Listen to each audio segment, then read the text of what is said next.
I don't see that you're making enough money to make this a viable business. If she can't stand there and actually know what she wants, how is she going to know how to execute it? I think John has thrown me out. John's too big for you.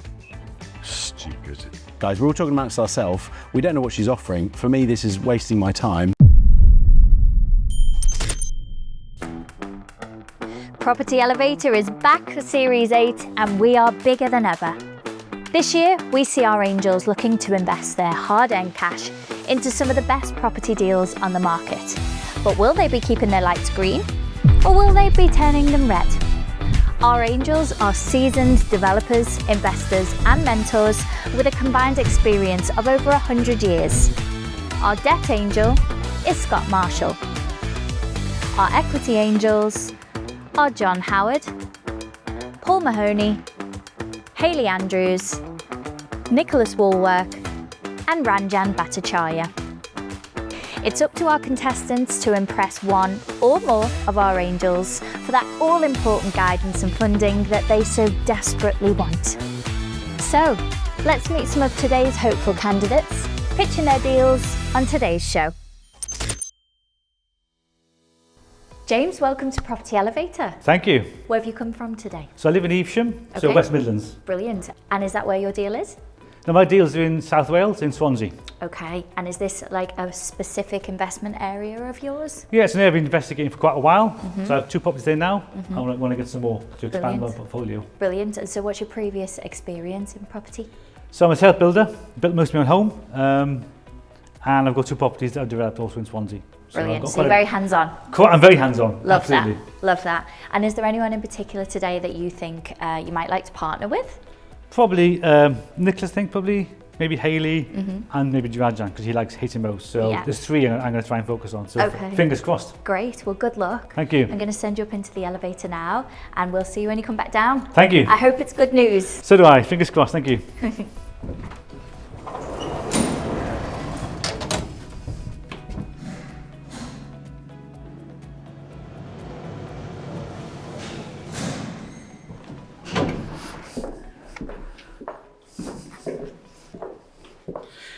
So good afternoon, angels. My name is James. I live in Evesham in the West Midlands, and thanks for inviting me today to hear my little pitch. So my vision is to create a national chain work of HMOs across the UK. The plan would be to do 10 this year, okay, in one area in South Wales, and then scale it for the next probably 5 years beyond that. So it's a national chain work. So think about a travel lodge chain, for example, a hotel chain across the UK. It's like that. It's a branded HMO channel across the UK. So we'll start with it with property in Swansea. The purchase price is 88,000. So I'm looking today for a figure of 140,000 to buy the property, pay the stamp duty, and refurbish it. The GDV is 190. Okay, and when we refinanced it, there's £28,000 equity in the deal. I'm offering first charge security on the property. And it's essentially a loan. Okay, so first charge security with 10% interest on the payment. There's actually £5,000 left after finance. There'll be £5,000 left in the deal. The ROI of that is 34%. So you get your money back initially, and the money left in, you get a 34% interest on that. We'll put in about £15,000 for legals, for planning, and in the furniture. So we got some skin in the game as well. The last 18 months or so, I've analysed lots of properties across the UK, mainly sort of South Wales, Bristol, Gloucester, Plymouth. And I've got a sweet spot for the blueprint that we can extend as a package. We have 2 properties currently in Swansea. One is an SA that does very well. One is about to let and convert it to an SA with this blueprint that we can then scale into HMO. So the idea would be to buy this property, convert to an HMO, okay, and then scale it. I think the idea is quite simple. That's the pitch, okay? Thank you for your time. Thank you very much, James. I've got a very soft spot for Swansea Okay. for a particular reason, which I'm not going to tell you about. But, Oh, go on. No, not on national television now. Would that be one of your lady friends, Jonathan? Well, many years ago. Yes. Now, Hayley, you're the HMO expert amongst us, I would say, probably. I think all of us do it, don't we? Well, I don't So, yet.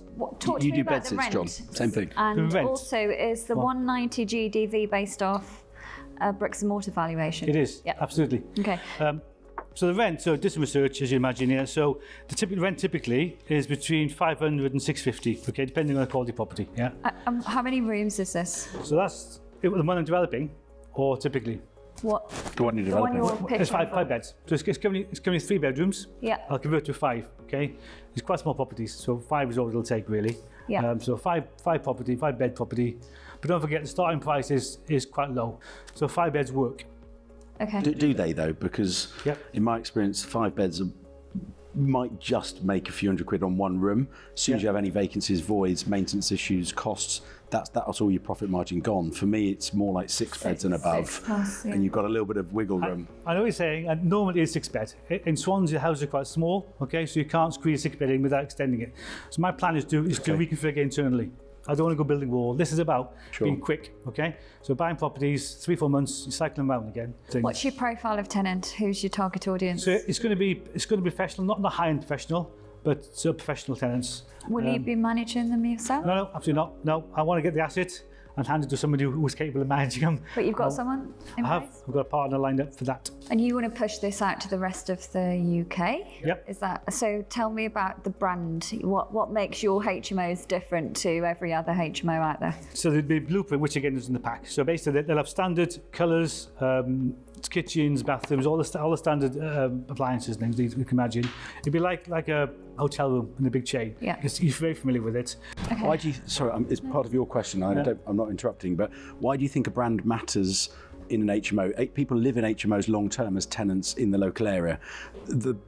The brand is kind of irrelevant. There's a model and a spec you can replicate, sure, but why is a branded HMO? It's not the same as a travel lodge where people come to expect certain things. They're going to travel around the country and use them. Well, it could be, I guess. Well, people are going to travel around different HMOs. Well, they're never going to see another one ever. No, but I mean, So it's from a not a brand. marketing perspective, yeah, that's Yeah, right. exactly. Long day.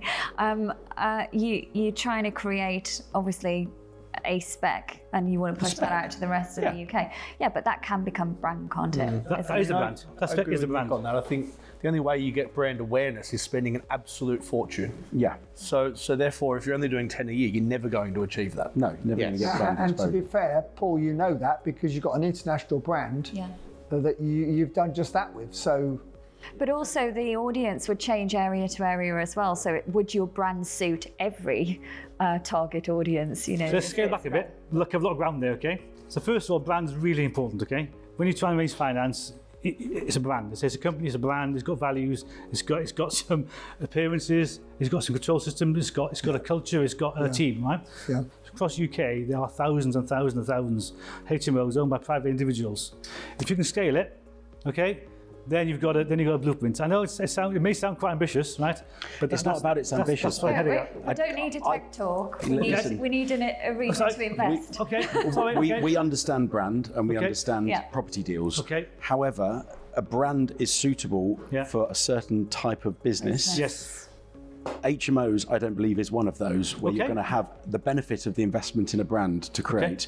You almost need the opposite. You need a micro brand. You need a brand for HMOs in Swansea. And that'll be completely different to a brand of HMOs in Reading. And so therefore, I'm That's not fair sure comment. your model even stands up to Okay. your strategy. Sorry. That's fine. no, it's all about opinion. Yeah. Ranjan, you've done a few. I've done a few. I'm not really. I mean, we operate a few hundred rooms. So and Just a few. Yeah. a brand, in my opinion, does not help with the tenants. Okay. It certainly helps when you are positioning it for financing and that kind Yeah. of stuff. Yeah. But it doesn't really. The tenant doesn't care. No. No, they don't. Exactly. The other issue If it's is, good, they'll unlike take a it. car. Yeah. You know, yes, you obviously standardise everything. So all our ensuite bathrooms look exactly the same. Yeah. But same. that is just the bought them cheap, isn't frontage. That's just the experience. Ranjan, is that because you bought them cheap? Hang on, don't Off the back of a interrupt. lorry. Every building is different. Yeah. So it's not like a car where you're making them on a production line, or the hotel chains Yeah. where they often build Pods. from scratch. Yeah, I get it. Pod, Yeah, and it's yeah. all the same. Yeah. So it's just the finishing that's standard, Yeah. but the fabric of every building and the maintenance issues and all the rest of it are completely different. Yeah. And the other issue with scaling this business Yeah. is the people. because and especially the way the legislation is going. Yeah. Any slip up in the day-to-day management is literally down to the owner, and it's the scaling it in terms of it is such a people-intensive letting product to manage. Yeah. That often trips people up in scaling. And that's what I'd like to hear about how you propose to deal with those issues. Okay, lots of things there. So what I would say is, let's say we scale over 10 cities, okay? Each city would have its own SPV, its own company. So rather than trying to scale it one place in 10 cities, it would be 10 individual people doing it. Yeah. Which is why they're back to branding, okay? Because then you've got a brand, whether you like it or not, but I take your points on board, right? But basically, we're rolling out across these 10, let's say, cities, a system, right, that's scalable. So that's it. And you're right. Every city is different. Every little city's got its own little nuances they need to understand and to cope with. But that's the idea. So then you have I've got experienced JV partner who manages HMOs for me, so they would take care of that. So as a national level, yeah. I think if you're going to win any of us over, you need to tell us how much money you're going to make on a monthly basis. What's the cash flow of your average HMO, and how are you going to get our money back to us if we invest? So the pitch is to buy one at the moment, okay? So that's the pitch. As we scale it, that's the kind of the second step, isn't it? Yeah, so one's got to work. Yeah. So do another. Yeah, exactly. So how does the one work with my money if I give you what you're asking? How does one work? So we're leaving capital in this one as well, though, aren't we? You leave the first one. You leave $5,000 in. So we're going to 5,000. $5,000 in. That's all. And the ROI on that is 34%.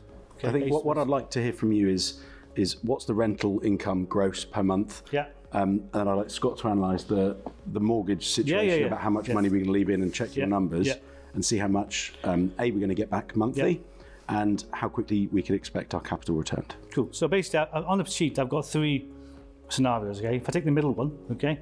So basically, the room rate is $550. Okay. Yep. And there's 5 rooms. So the net rent, I've allowed for 5% voids, 5% maintenance, etc. Okay. I've allowed for utilities and things. The net coming out of that is $560 a month, okay? Okay. Which is not a lot, I understand. 5% for utilities.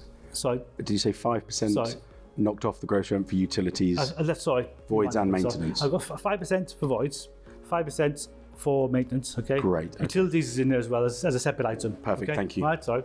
I've then got obviously maintenance fees, okay? Management fees. What did you put in for management? I put in 10% plus VAT. Okay. Yeah. Okay. And that's what from my JV partner. Yep. That's it. So basically, that gives you, let's say, net rent of $560, right? Which doesn't sound a lot, okay? But the property value is also quite low. It's not a good pitch, is it, to say? Okay. James, it's not a lot. It's 550, did you say? 560. 560 shared, 50-50? Yeah. So what? So it's 260 quid each a month. Yeah. Yeah. So if it would be if everything went well, you're fully let. Yes. Yeah. Is that 10% plus VAT let and manage? Yes.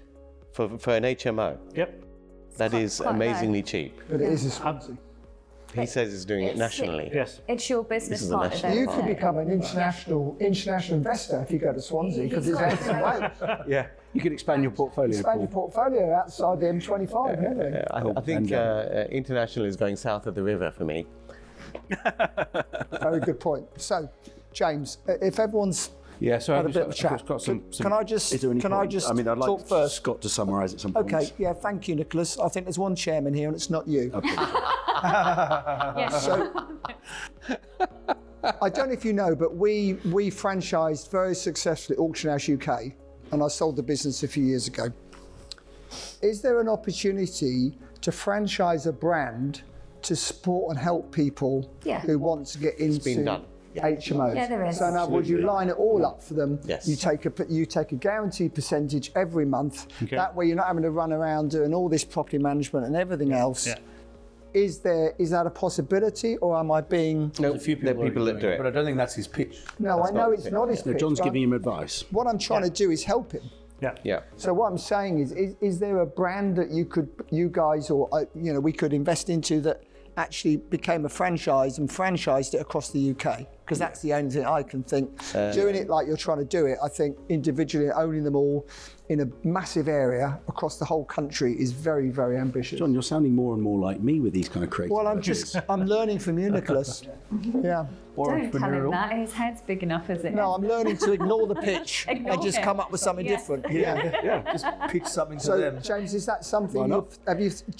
Find a way to make it work. James, have you actually thought about trying to franchise this idea, or not really? It's not something. It came across my mind, but not looked in detail. Okay, so it's not something I can comment on Okay. directly. Yeah. All right, and that's not your pitch today. I appreciate that. James, Okay. how come you're sticking with 5 beds and you're not looking for, The 6. doing an extension and going into the roof space or Or going to an out area that the you can back, find or- 6-bed properties. Yeah, exactly. Because So- it's very hard to make 5 beds work. Very hard. Yeah, no, I get it. And while you're buying them cheaper, you're only refinancing on bricks and mortar. You go 7, 8, 9, and you're getting a commercial valuation, which is it makes the deal more interesting. It also reduces your risk as well because one room empty on a 5 bed and you're paying into that rather than taking money out. It becomes a liability. So I take that on board. But Swansea, it's about trying to be quick, cycling quickly. I think there's a point of being quick, James, and making no money, or taking a little bit longer and buy bigger ones and making some money. I think I think it's really important to take on Hayley's advice there. Yeah. In terms She's of the stock done lots you're of going to them, do. lots and lots. And myself. I've got over 300 tenants, and probably a third of that's in HMOs. Yeah. I would never buy a 5-bed HMO again. These numbers are very tight. Okay. I think you're going to probably confirm that now. Okay. Let's go. Let's hear about the numbers. Yeah, there's some further questions to ask you about the numbers. Sure. So the purchase price is 88,000. Yeah. Okay. And then your next point was I need a loan for 140. Yeah. So just talk us through My sheet up, how you yeah. get from 88 to 140. So give me a second. Sorry, and you said you were putting in 34,000 of your own money. Put inside 15,000. Sorry. 15,000. Sorry. Okay. So 88 purchase price. Yeah. Refurb is 48. Refurb 48. Stamp is 4.5 in Wales. Yeah. Okay. Yeah. We put in 15,000. Right. So 88 plus that's 136 minus 15 is 120. Yeah. So 88 plus 48 is 136. And then you got 4.5 for the stamp duty. 140. Okay. 140 Okay, minus 15. Yeah. Okay, that you're putting in is 125, but you're looking for a loan of 140. So the bit I'm putting in, to be clear, is for legals. Okay. It's for planning, it's mortgage fees and furniture. What you're saying is your total cost of the project 155. If you add in, yes, that's right. Wow, and your GDV is 190. Yeah. And it's only making 560 net a month. Yes. Yeah. Wow. It's too tight. I think if that is the business Yeah. and that's the model, Yeah. I think even from my perspective, lending into you, I don't see that you're making enough money to make this a viable business. Okay. Shall we start making Final some decisions? question. Oh, sorry, I just wanted to ask. Can we just wrap up, please, Randy? The letting rules, they're different in Wales, are they, from England? But I think England's catching up, essentially. I mean, It's the law, Different tenancy law. they're a bit more fundamentalist with the emphasis on mentalist. No, I mean, in terms of property law, it's the same. England and Wales is the same. Scotland is different. They turn it Okay. down. I'm afraid it's not one for me. I won't be investing. Thank you. I wish you all the best. Fine, thank you. Who would like to go next? Yeah, I Hayley? mean, the margins are very tight, and one might work, 2 might work, 5 might work, but the more you scale it, the less they're likely to work. Okay. I think. And the branding thing, I agree that maybe the branding helps a little bit when it comes to get finance, but not so much anywhere else. So it's not for me. That's fine, thank you. Ranjay?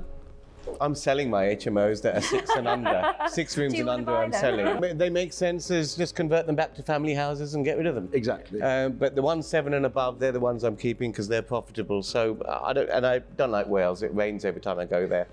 So I'm out, I'm afraid. All right, Grumpy. All right, calm down. Scott, in terms of funding a project like this? I think it's tight. I have to see my customers making money. Yeah. And I don't think that you're making enough money out of this. If this is the pilot project, and as Paul's saying, over time, the costs only go up, okay, and the margins come down. There's a reason why there are so many landlords that are selling their smaller HMOs at the moment, and you're looking to go into a market that lots of people are trying to get out of because they can't make it work. Even someone like Ranjan, who's an expert in property, is selling his smaller HMOs at the moment. Therefore, it's not one that I would look to support. Thanks for feedback. So that leaves me, James. Now, I've just done a very successful joint venture in Cardiff, so unlike Ranjan, I'm not racist. And I like Wales. However, HMOs is not really my bag. I know. Yeah. If I actually felt you could really launch it across the UK in some shape or form, I would be interested, because I'm a businessman, and if it's a deal, it's a deal. Yeah. But I can't see that. So unfortunately, on this occasion, James, I would not want to invest into it. So it's a no from me. Thanks, John. So Hayley, you're the last person. What do you? I've already said I'm out. It's not for me. Okay. I wish you all the best. Thank you. Thank you. Thank you. Thank you. Listening. Okay. All the best. It's 2 of them. Okay.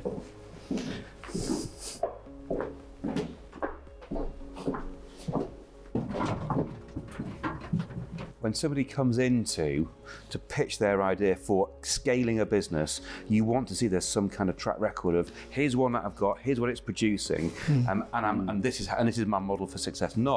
This is a concept of a business that everyone's coming out of. I've not done any before, and for that reason, I think that it was too tight as well. There was no model that worked. There is no business there. Yeah, there is no business absolutely. there. The other thing is, one of the core competencies is actually managing the properties. Yes. He's saying he's working with a national partner who's doing it for 10%. Now, if they're any good, they can manage all mine, quite frankly, at that price. If they could do it, I'll hire them. The right mindset around the branding stuff, but he was applying it to the wrong business. The wrong business. I mean, he didn't demonstrate that. He didn't demonstrate the figures were good enough. He didn't have a cash flow showing, look, once we ramp it up, here are the cash flows. If we do 20, we're going to make X amount a year. Nothing. And that's a lesson actually for people coming to us with deals, is that they've got to have enough meat in them to make it worthwhile for us to invest into, and that just didn't have it. No. Well, I hope he goes away and learns that he's read the book on branding, he's read the book on HMOs, he needs to finish reading the book on finance, and then apply it all to the right deal, and he might be getting somewhere. Absolutely. Your best customers are the ones that make the most money, because they'll go and go again, but there was no money in this deal, really. Hello. Hi there.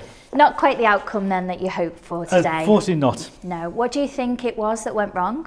Numbers not good enough. Essentially, they wanted bigger deals, better return on investment. Simple as that. So, lesson learned. Great. So you're going to try and move on to something else now?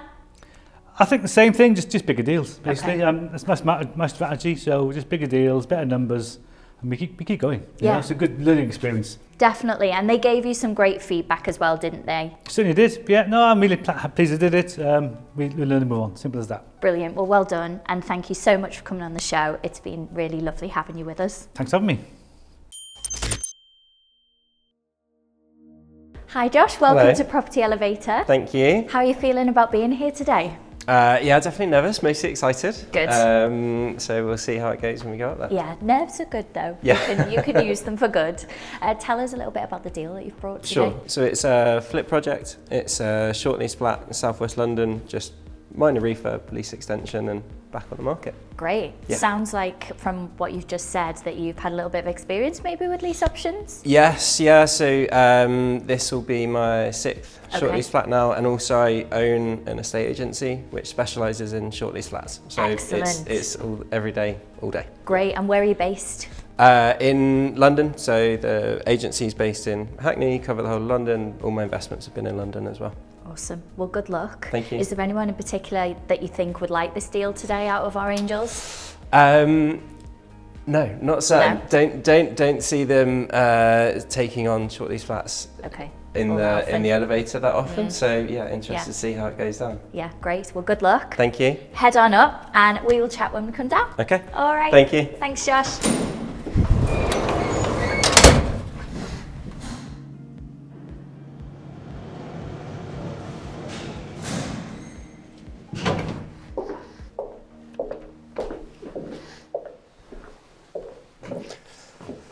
Hi Angels, my name's Josh Holmes. I'm here looking for a £218,000 approximately investment in a deal with a 50% share on the profits when it comes to sell. It's a flip project. It's a 1-bedroom ground floor garden flat in Brixton, southwest London. Currently on the market. Originally came on for 250. It's struggling to sell. It's now priced at 200,000. I'd be looking to buy it for 175. The reason it's struggling to sell is it's got a short lease, 77 years remaining. It's also repossession, which means it's shuttered over and certainly not looking too appealing for a standard buyer. We'd be looking to do a light refurb. It doesn't need too much inside, but certainly a little something. Extend the lease and sell it back on. Timeline for the project would be ideally 6 months, possibly going out to 8 months if needed. At the end, we're looking at a sale price of 295. And depending on how it's financed, that would equate to a return on cash of just over 30%. In terms of my background outside of the deal, I've been in property for 12 years, predominantly estate agent and investor through that time. Happy to take questions. Wow. Well done, Josh. Well done. Very straightforward. So, Paul, would you like to start first? Yeah. So you said your background as an estate agent, an investor. What types of things have you invested in? Have you done anything like this before? Yes, so this would be my 5th project with a short lease. I started off as an estate agent and then buying properties as I was working, so built up to a £1 million portfolio and then sold that to go into flipping instead. So I've done 2 flip projects on flats with short leases. Okay. And do you have some funds to put into this deal? I do, yeah. The 218 I mentioned, that would be if it was bought outright in cash with funds from yourselves, but if needs be, I do have funds I can put in also. How much? Technically, I could put in 218,000, but the idea is I'd like to grow and scale this, so it's sort of starting off a venture, sure, with this one, and then going further on from there. Okay. So you don't need our capital. You have your own. I have my own for this deal. Yeah. But going forward, the reason I sold sort of the portfolio was to release that capital, and currently I'm now limited to just sort of doing one deal at a time, and ideally I'd like to grow and expand. Scale up. You want to scale up. Exactly right. Okay. Exactly right. Okay. Have you had a consultant look at the lease and things like that? Have you got a time frame in place to extend that lease? Sure. So with the lease extension, there's 2 options. The freeholder on this one is Peabody, because it was originally a shared ownership. Mm-hmm. They have a standard process you can follow for an informal lease extension. If we want to go down the formal lease extension process, then of course law changes recently means we don't have to wait the 2 years, so we can follow the statutory process if we want to. In terms of looking at it and costing it, I've worked with a chartered surveyor on my previous projects where we've built out effectively their spreadsheet, so I know how to value lease extensions. And on this one, they've not looked at it yet, but I've used that exact same calculation that we've done previously. Can you just break that down then? So the overall project is going to cost £218,000 with purchase plus lease extension plus light refurb. Yeah, and stamp duty and so on. Okay, so just break that £218,000. What's the refurb? What's the lease extension costs? What does that look like? Yeah, sure. So refurb, I've budgeted 21,500 effectively. Okay. The lease extension, the premium would be 17,550. calculated currently, and then fees on top takes that to just under 23,000. And then stamp duty, purchase costs, etc. of around 12,000, and then sales fees separately to that. Bathroom units need replacing. Usual quick tart up. Normal sort of bits and pieces. Absolutely. Yeah, Okay. exactly what you'd I think it would be really useful, partly for my benefit, because I've not done any lease extensions, but also for people watching the show. Could you just explain the process of doing a lease extension, if it's not too much of a intellectual property right? The basics, just the basics. Obviously. No, that's absolutely fine. There's the legal route of the lease extension, which is where once you've owned the property, it used to be 2 years, it's now from day one, you can serve what's called a Section 42 notice on the freeholder, which says, I want to extend my lease, this is how much I'm willing to pay for it. Okay. They then have a couple of months to review that. They respond with their own counter notice, either accepting or more likely because it's a freeholder asking for more money. And then there's a negotiation period after that. Once you negotiate the price for the lease extension, then it's just about, it's the same as sort of exchange completing on a sale or a purchase contract. And how do you negotiate that price? What's that price dependent on? Because the freeholder could just say, I want £1 million for this house. That wouldn't be reasonable. So how's that process governed? Yeah, so there's the factors that go into affecting a lease extension are the ground rent, the number of years currently on the lease, the number of years being added, the property value.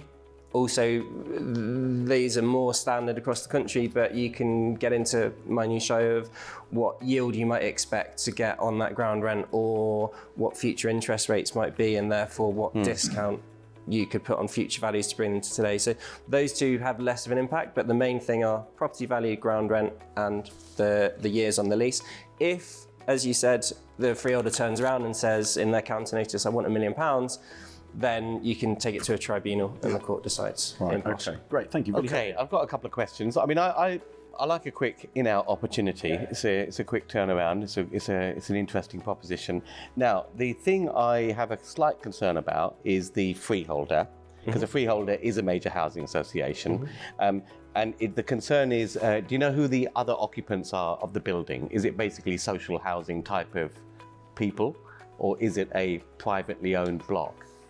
Sure, it's a shared ownership block. It's a shared ownership block. Ownership. And the rest of the property is still shared. Is this flat shared ownership? And you're extending the lease, and it's still shared ownership? It's shared ownership today. Yeah. But the vendor will be, it's a repossession. So not the vendor, but the repossessor will be staircasing it to 100%. So we will be buying 100%. Understood. I think that makes a big difference. Yeah. Thank you. Okay. Josh, Yes. what's the size of the prize here? So you've got the cash yourself to do the deal. You Yes. don't need an equity angel, you don't need a debt angel, you can do it yourself. But that's not why you're here. You're here because you want to scale the business and create something quite sexy. Yeah. What's the opportunity? How big is the opportunity? How big do you want to make this and how quickly?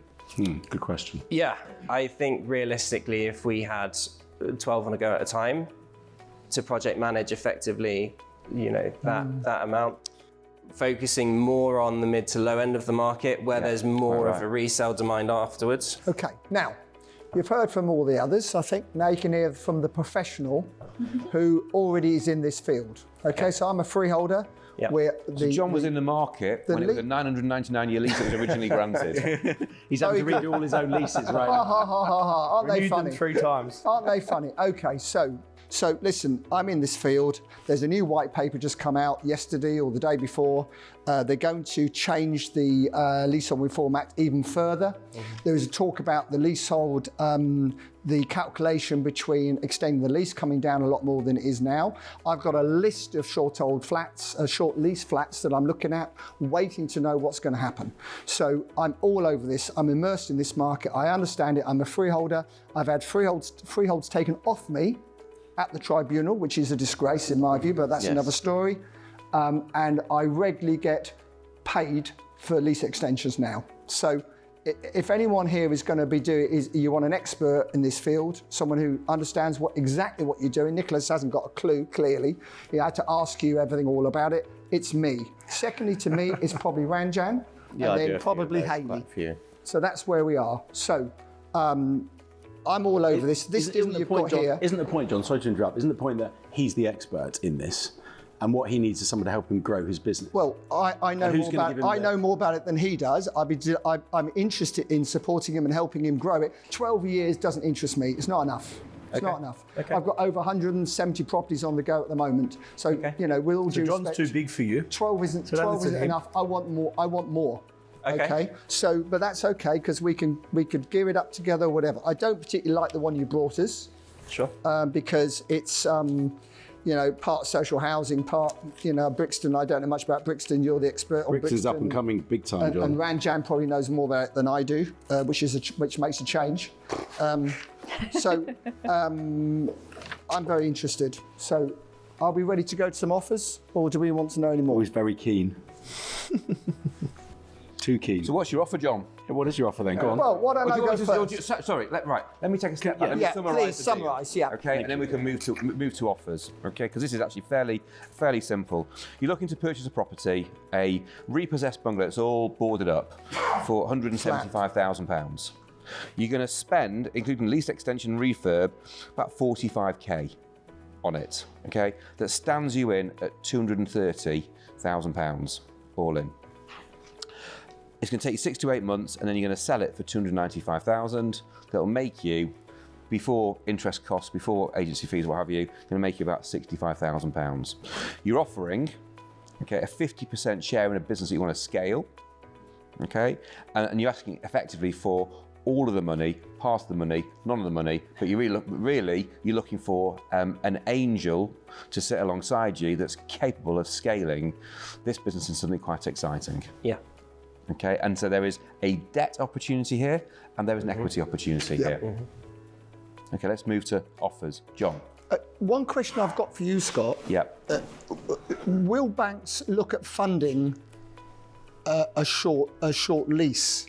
So if it's in the short term, do you think? I can't talk for banks. No. I can only talk for myself. Absolutely, yeah. And I would do this. Okay, fine. Okay, so listen, we'll go to offers. I'm very happy to make the first offer to you. The rest may not have the balls to, I don't know. I can't talk for them. So my offer would be that I would put whatever cash up we need on this deal, and I would look to fund it with the bank, and also if Scott would be interested in coming in, then I would do that with Scott and yourself, if that's okay. You want to go 50-50, I'm not against that, but it doesn't really interest me one nasty little flat in Brixton, to be quite blunt about it. I'm far interested to look at them throughout the whole of the UK. Yep. There's an algorithm that we use to identify all these flats on short leases now. We're doing it at the moment. We're following a lot of them. The sweet spot seems to be about 35 years left on the lease. The 71s, 35 ones seems to be, 35 years to go, seems to be the sweet spot. So that's where you make the most margin, I think. Okay?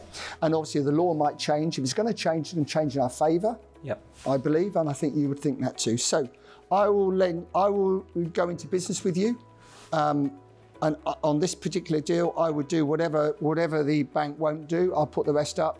We go 50-50. You're in charge. You get on with it. We speak, once a week and meet up. I don't want to go and see them. I've got no interest in seeing some nasty little flat in Brixton, but that's down to you. You're young. You're ambitious, which I love that. So that's my offer. Let's see if anyone else has got the balls. Okay. Thank you. Pleasure. Who's going next? Ladies first. I like how simple the deal is. You did a great pitch. It's not something that I'd be interested in investing in. It's fairly low return. I know the bigger picture here is, of course, the ongoing relationship in the business. I hate to say this, but I think John is definitely the best person for you to work with what you're looking to do. But no, this one's not for me. Okay, thank you. I don't know. I think I'll struggle to compete with you on it, John. But good. I like small deals. I like deals that are in and out in short periods of time. I would do the same as what John did. The money that's required, 50% split. I think that works, especially if you're doing a few a year. Okay, thank you. I'd just add something else, which is that if you've got the 218 grand yourself, okay, and you're only wanting to do 12 a year, and on this transaction you only need to put in 25k because I'll fund the rest. Yeah. Okay, you can do your 12 a year yourself with just a debt angel. Yeah. Maybe we could do more than 12 a year. So the opportunity here. That's a very good answer. Josh, I'm currently marketing to specifically 70 to 80 of these types of deals every 2 weeks that are on the market, not selling, haven't sold for 3+ months. Some of them are obviously going to have unrealistic price expectations, so they're not going to be ones that we want to work with. But that's 70 or 80 every 2 weeks. That's an opportunity. Well, with me, you'll be pitching to 3,000 every 2 weeks. Or even more. Yeah. Perfect. Ranjan. Now, I recognise the offer that John has given you. I think it's a very, very good offer. Thank you. I know John will probably reject what I'm about to say, but I'll make it anyway. I would offer to partner with John, but specialise in the central London properties, because I think there's something to be had there. And there are a hell of a lot of short leases, Zone 1 and also Zone 2 as well. Okay.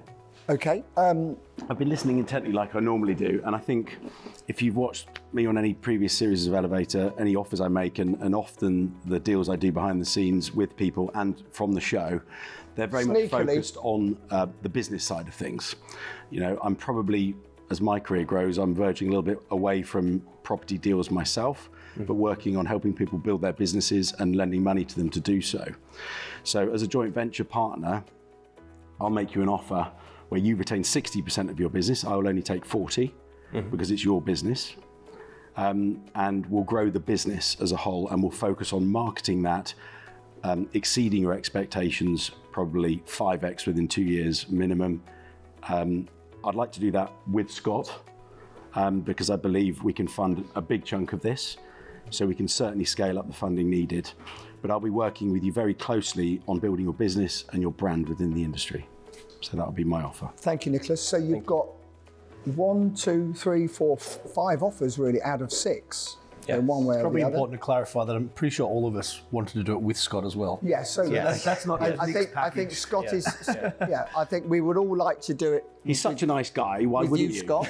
What he wants Okay, to do. so you've got a number of offers. It's ball really, Josh, is in your court. Yeah. What would you like to do? I had one question, please, on something you mentioned, John. You said you're already doing this, which is perfect, but how would we work together without competing with what you're already doing? Well, I would say that in this case, you know, I'm really looking for someone like you to run the whole job, and let's get going with the support of Scott. Absolutely. You look at them, you make those decisions. Don't get them wrong. Yes. With me, you'll get a lot of time. You'll get a lot of time each week. You'll get a lot of experience in building the business, marketing, content creation. You'll have my whole team at your disposal. He knows how to do all and that. I'll give you the attention you need to build a business. And I think John's fairly, you know, we need to be open about what we're all offering here. I'll mentor you along that journey in building that business. Well, I think I'm not sure how much time John has, but he does have the let me finish, John. I'm about to compliment you. John absolutely has more experience in this field on doing the extensions himself. But I would be investing in you and my time in your business to grow the business side and rely on you being the expert. So if you think you know what you're doing, you don't need John. Do you know what you're doing, Josh? Yeah.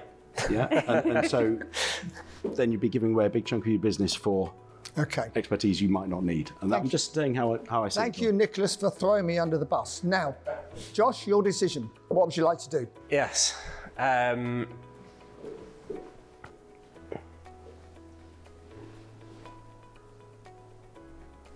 you want to go in the elevator and have a think? Yeah. Don't come back if it's not the right decision. I'll take a minute. Yeah, please.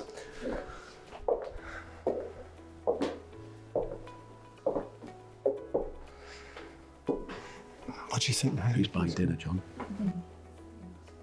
Thank you, Hayley. Good point. I'll buy you dinner tonight, Haley. John brought me a drink last night. Oh, you got in early. Got in before me. You didn't. Picture of sangria. I bought you dinner last night. Okay, thank you all. I think for the stage the business is at and what I'd like to do with it, I'd like to accept your offer. Amazing, amazing. Well done. Well done. Thank you. Thank you very much. Awesome. Thank you. I'm really Thank you. excited. I think you're brilliant, and we've got some work to do. Thank you. Yes. Look forward to working with each other and collaborating on this. Yes. 100% doing all the finance. Congratulations, mate. Yeah, looking forward to it. All right. Shortly. Thank you guys. Well done. Well Well done. done. Thank Well you. done. Thank Great you. pitch. Nicholas, well done. I can't believe you Well didn't done. go with you on that one, John. Looking forward to working with you. Awesome. Well, what can we say? Apologies, John. terms, in I fairness. think you made the wrong decision. Thank you. I Hayden. think. John, Yeah, I really he do, would have because- went with you You're a if you had mentor. chosen Yes, to I partner am. with me. You know how much That's what time lost people it. need to build a business. John is a very good mentor. He's very experienced in this arena. Absolutely. He would Oh, extremely. add an awful lot to the table. I We've all agree. got marketing I'm- teams. I'm We've all ab- got business development managers that can And grow to be our fair, also with his businesses. political connections as well, understanding of the market. Exactly, yeah. I I'm actually would Yeah, have I don't gone with disagree. you. Let's hear I'm from John. absolutely flabbergasted, but I'll send you the white paper on what the government are talking about, so I can help you because I'm not bitter. send it to Can Josh. charge Hopefully him he's for got a copy. mentorship. I'm not bitter. Send I'm it not. to Josh. I'm not bitter. I've got plenty of money in the bank, so I don't need to worry too much. However, I am amazed he went with you, Nicholas. Not because you're not inspiration, because you are very much so, and he obviously feels he can build a business better with you than he can me, and that's fair enough. You know, that's what the show's all about. And Do you think maybe I wish you the luck. competition, maybe because there was that competition there, as I if think you you were need- doing That's something like very conflict, similar. isn't there? Yeah. There was a 10% as well. I think there is a I conflict think it's of a interest, 10%. right? When I run a business with someone, and I've built a business for a year or two, which is my intention, the long-term view, and then he says, I'm going to go and do lease options with John because John's offered me something, I'll say, well, what are you doing? What do you We're think I'm building a going to do? What do you business think here, I'm going to do tomorrow right? morning? You know, I believe in building a What do you think I'm business. going to do tomorrow morning? Bigger picture stuff, not a John's deal. going to set up a competing business now. Yeah, just to and spite wipe us. you out. One bedroom flats in Brixton.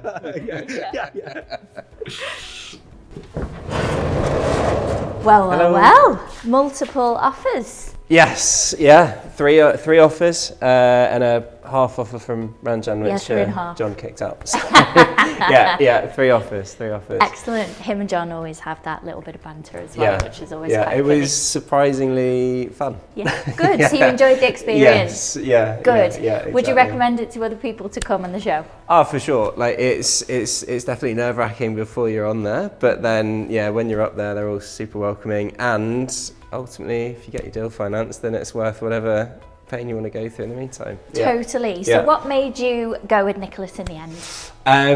He was focused more on the sort of wider business as a whole, a bit more support on that and growing the business, not just this sort of specific deal or looking at specific properties. So the wider growth, and it didn't help that he gave a bit of a better split in my favour as well. Yeah, well, the numbers, they don't lie, do they? Yeah, exactly. Well, good luck with it all. Thank you. Thanks for coming on the show. It's been great having you. Likewise, good to be here. Thank you.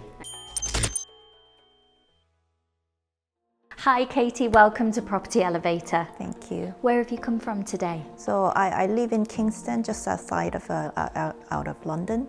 And is that where the deal is that you've brought? No, it's actually in Paynton, Devon. Oh, wow. So quite far away. Yeah. What made you head into that area? I just looked this deal up online. That's how I found it. Right. And I guess if the numbers work. Yeah, it was a bargain deal, so I had to get it. Okay, exciting. And so you've brought it to our Angels today. Is there anyone in particular that you think could be interested in this deal?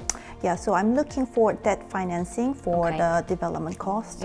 So Scott Yeah. may be the best one, and the mentorship probably from Ranjan. Okay. And are you an experienced investor? No, this is my very first deal. Wow, so you've gone quite ambitious on your first deal. Yeah. What do you do for a living? I work in the e-commerce sector, Okay. and this is the first property deal that I want to expand my expertise in. Amazing, so e-commerce right into property. You're going to keep them both hand in hand for a little while? Yes, hopefully. Yeah, great. Well, good luck with it. I'll be waiting for you here, ready for when you come back down, and fingers crossed it's good news for you. Yeah, thank you.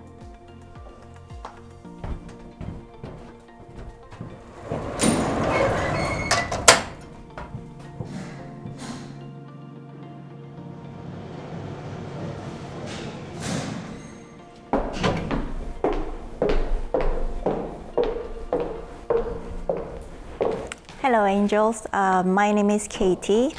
I'm very excited to be here to present my deal.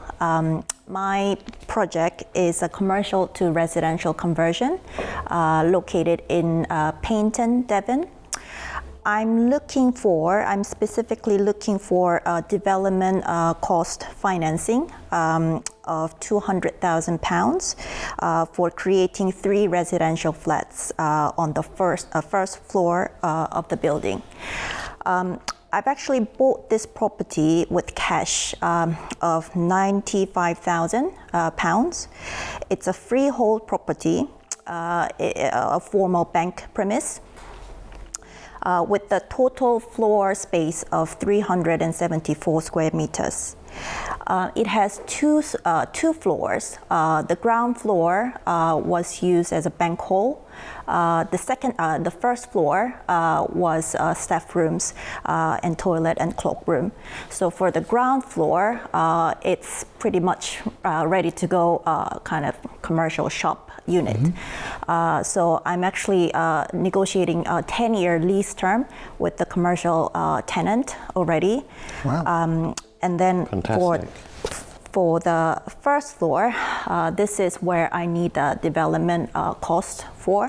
So I'm splitting this first floor into half.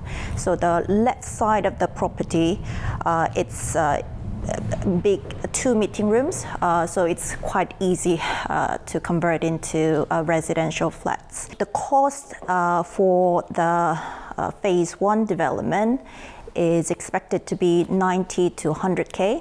Yep. GDP for each flat is 150K, so total 300K. Rental income expected from those 2 flats are 750 for each per month, so total 1,500 per month. So I think that's about it. Very good. Thank you very much, Katie. Who would like to go first? Could I? Oh, they're all jumping in here, look. They're all jumping in, Katie. Good Haley news. would like to go. Let Haley go before Ladies first, I think. Nicholas, thank Absolutely. you. Thank you, Nicholas and John. Thank you. Thanks, Katie. Great pitch. Have you explored any finance on this?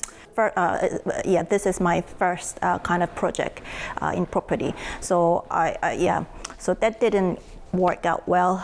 So I ended up buying this with my own money and a family's help. But you own this unencumbered currently. You've put a 10-year lease in place for the commercial unit. It's in negotiate. Yeah, but you secure that. You can get lending off that.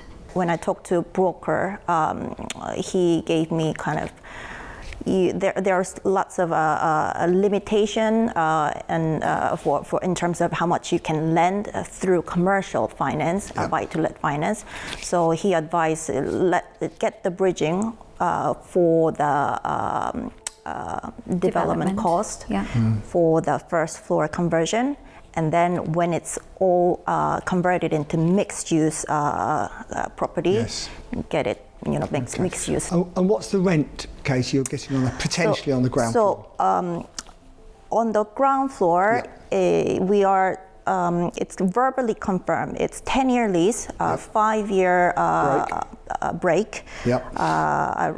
Upward only rent review. 18,000 per annum. Okay. What is the tenant? What business are So they it's a in? charity, local charity. Local charity. It's a charity, They're always good because they only pay 20% of rates. Exactly. So that's good. Okay. What I wanted to ask, a couple of things. One was the lease, which you've cleared up. The exit, how are we going to get our money back? Because you talked about sale, you talked about rental. What is the end game for this building and us as an investor? Yeah, so the final goal for me is to get this converted, ideally three residential flats, so the whole property becomes mixed use, and I get the mixed use buy-to-let longer term mortgage and get the equity out. Okay. And the thing that, because I've done quite a few of these projects, the one thing that often throws a bit of a spanner in the works on these phase 1 and phase 2. So you do phase people often think phase 1, I get the PD, phase 2 I'll do with planning. But the problem is when you do phase 2 with planning, is that dependent on communal areas or access? Basically, can you fully occupy the rest of the building and do phase 2? Or does it kind of all have to be done together? Because what that does is it extends the overall project time, and then you often find that the cost benefit of doing the phase 2, because I mean I just done this on a recent project where we've got a massive loft, we'd have to get planning, and because you'd have to leave the whole thing vacant, it just wasn't worth it at the end of the day. So costly. You might as well just get out with the phase 1. So I'm just trying to get whether that's the scenario here. And the next question is, if that's the case, is it profitable just doing phase 1? So PD and out. Ideally, so in my proposal, it's that's a kind of key point of my proposal. I split this into phase 1 and phase 2 just because of funding limitation, and then the phase 2 requires full planning. So because of that, but with enough funding at once, I might, of course, go. Yes. Yeah. The whole thing. For Yeah. everything. Okay. Scott. Is the property on one title or the titles split? So currently one title. Okay. Okay. It might actually be a good route to go down, splitting the title, fund the commercial unit, then do the development on the residential. So you don't need to do that with funding. Yeah. You do a notional title you can split. do what's you don't called need to actually split it. From a lending perspective, you can do charges on part without needing to split the titles, as long as there's separate access to the upstairs, whether it's phase 1 or phase 2 for each of the three flats when they're finished. So as long as there's separate access, you can still do charges of part. Some lenders will allow that, and I would allow that. Okay. Do you want to just go through the figures, Scott? Yeah, so I'll go through the figures with pleasure. So, just one more question, Katie. What are you proposing is in it for us? So the 200,000 investment, how do you propose structuring that with us? That financing, basically agree on the interest rate. So you want us to lend you the money, basically? Yeah. What are you offering us then, an interest rate? For any equity? Cheapest I can get. Cheapest you can get. great answer. Actually, It's an honest answer. It's an honest answer. no, not at the moment. So if we give you £200,000, you're not willing to give us any equity in the deal? No, I'm no. Okay. Well, I'm out then, because that's not something that I'm interested in doing. Okay. I think you've just put us all in a very difficult position. We don't know what you're offering us. Unless you can tell us that, you're not going to get any investment of anyone. So I'll give you an out now, before anyone else lets their thoughts known. What are you going to offer us, so that we can make a decision? I was actually, again, if it was 1 year ago, I was like really desperate to just get this deal, for my ownership. Now, because it's my own now, I have more flexibility in decisions. I would have had no problem lending you the money to have bought the property in the first place. Number one. Number two. It's all right saying that now, Scott, isn't it? No? I wasn't given an opportunity. Number two, I have no problems at all lending you the money to do both phase 1 and phase 2. So essentially, I've kind of worked out that the total GDV for the property is around 650,000, 700,000. Okay, and you can phase it, so you can de-risk it by doing it in phases. So phase 1 is £100,000 to split the upstairs into 2 units. Meanwhile, you've got downstairs let, and then later you may do, if you get the planning consent, do phase 2 for a further £90,000. From a debt perspective, this is an absolute no-brainer. Guys, we're all talking amongst ourselves. We don't know what she's offering. For me, this is wasting my time, and I'm out. If you can't make me a decent offer and come in here and with some sort of investment proposal, I feel like my time's been wasted. No, but you're saying you don't need an angel. Potentially, you might have a debt angel, and that's what you'll walk away with. And I hope you do. There's nothing here for an angel. Okay. So that's 2 people out already. Hayley, what's your view? I'll let you go first, John. Okay. Okay, I'll go next. Katie, I'd love to work with you. Okay.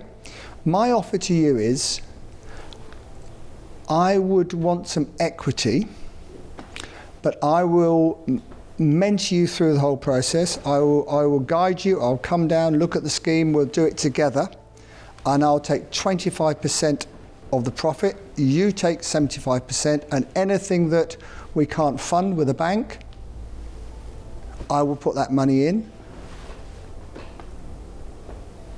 And also, I will sign the personal guarantee along with you for the bank, and that is worth more than 25%, Katie. Make a note of that, Scott. I'm putting it down. It's on camera, you're fine. I just asked if an equity position was on the table, and she said no. Well, you switch your light She off. may still say no. Look, she may well do. Let's leave Ranjan. that with her. Ranjan. Looking at what's been offered, I think it's a debt type of deal, and I think Scott's made you a great offer. And I'm not generally in the debt business, so just for that reason, I'm out. That leaves you, Hayley. Okay. This one's not for me. I think it's a good offer from John. I think you could do it with Scott on your own as well.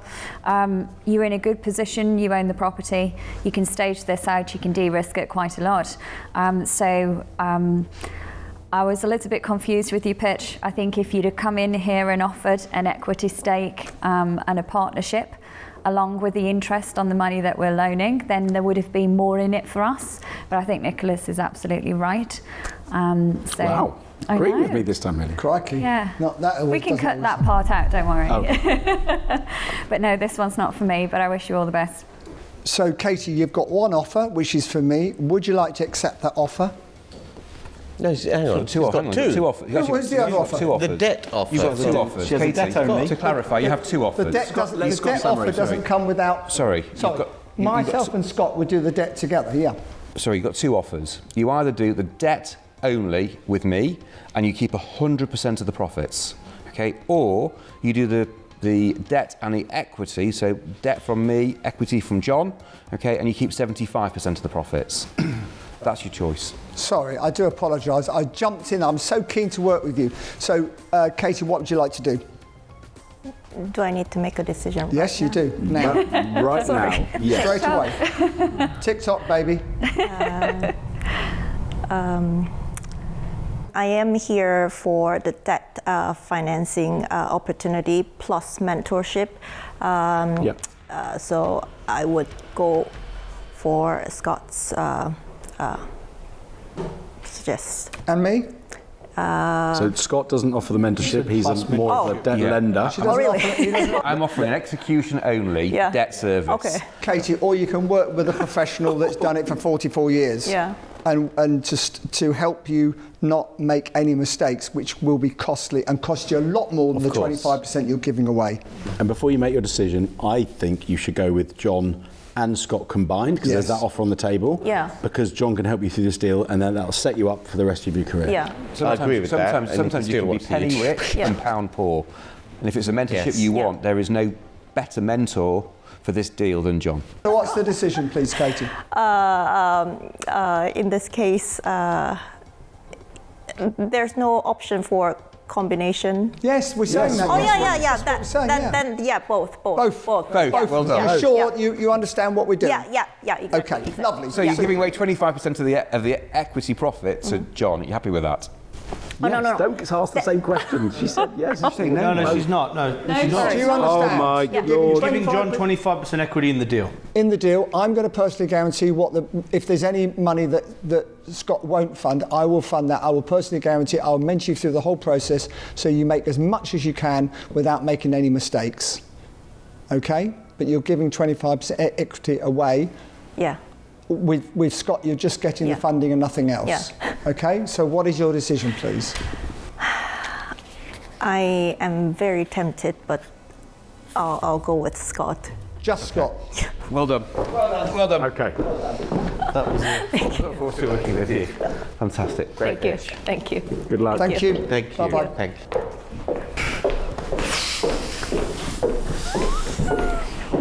I think you've dodged a bullet there, mate. I've never been more confused. The worst pitch I've ever seen.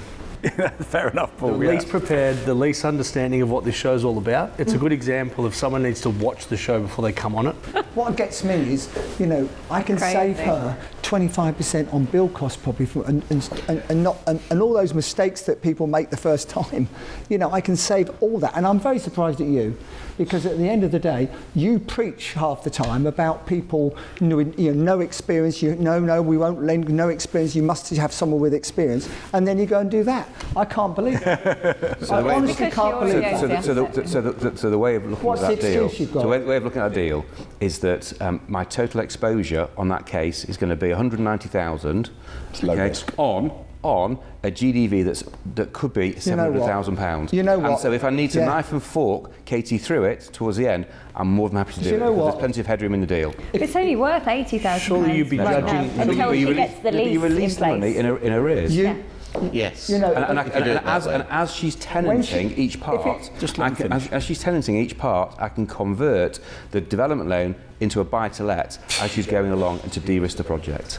So for me, in all different ways, that transaction works. And I actually thought, I hear what you're saying from an equity angel's perspective, that was a bad pitch. Yeah. But from a debt perspective, I thought she came across very well. But surely your questions the judgment slightly. No experience at all. For me, that's one of the pitches that needed the mentorship of one of us more than anyone, and turned it down. Absolutely. Which is a real shame for her career. That is very, very true. I think, that, look, because she bought the property cash, the debt, in the way that you outlined, works a dream. Works easy. But the problem with these sort of sites is you're looking at a property that's 90 grand purchase, and the build cost is more than the purchase price. Spot on. The minute you've got that equation, you've got a problem. Anything can go wrong, and you're stuffed.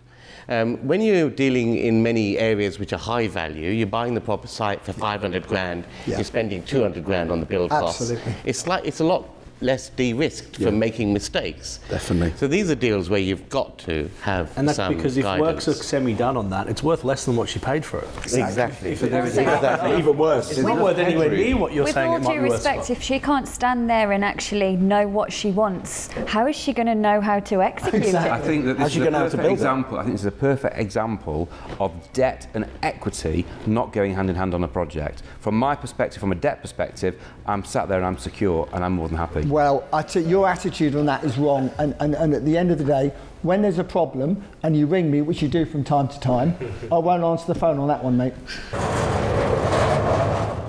Katie, welcome back and congratulations. Thank you very much. So you've took a deal with Scott, but you also had John offer, correct? Yeah, absolutely. Tell me why you turned John down, because that's quite a bold move. Yeah, I was really tempted, but I was initially, I am mainly for debt financing, so I had to go with Scott. But for future projects, why not working with John? Yeah, absolutely. And I mean, John's a fantastic mentor as well, somebody very experienced in the industry, has a lot of knowledge, so I'm sure he would be a great member to have on your team as well. Yeah. What's the next step then for this deal?